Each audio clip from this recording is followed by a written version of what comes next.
Anda dari Sarolangun, Jambi. Selamat kembali bertugas.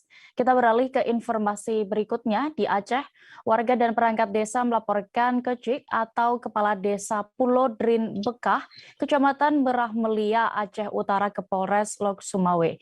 Yang bersangkutan diduga melakukan penyimpangan dana desa pada tahun anggaran 2020-2021. Para warga membawa bukti data dokumen catatan tentang rincian kasus dugaan korupsi tersebut.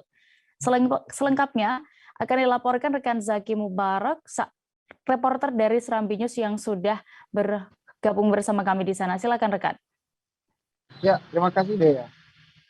Ya, selamat siang rekan Tribun News. Dapat kami informasikan bahwa pada Jumat pagi 20 Mei 2022 lalu, warga, tokoh masyarakat dan perangkat desa mendatangi Mapolres Semarang pukul 11 tahun.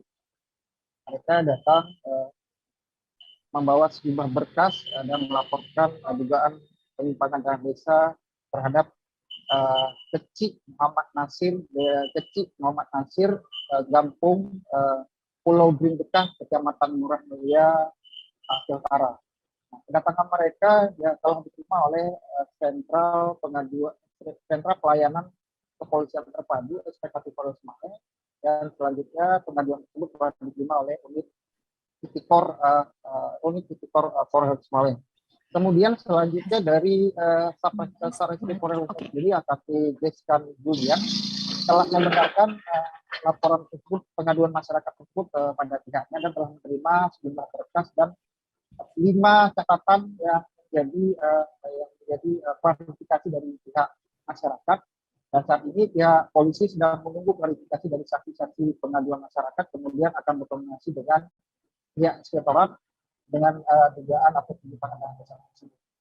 Sampai saat ini pihak dari Kecik sendiri kami sudah mengonfirmasi belum ada respon dari pihak Kecik dan belum membalas pesan WhatsApp dari kita untuk mengonfirmasi dugaan kasus tersebut.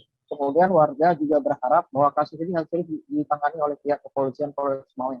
Sampai saat ini pihak Polres Semarang masih menunggu saksi-saksi yang akan dipanggil dari pengaduan masyarakat, sehingga kasus ini akan mengarah kepada pasal apa dan dugaan apa. Demikian dia. Baik, terima kasih rekan Zaki Mubarak untuk laporan Anda dari Aceh Utara. Selamat kembali bertugas.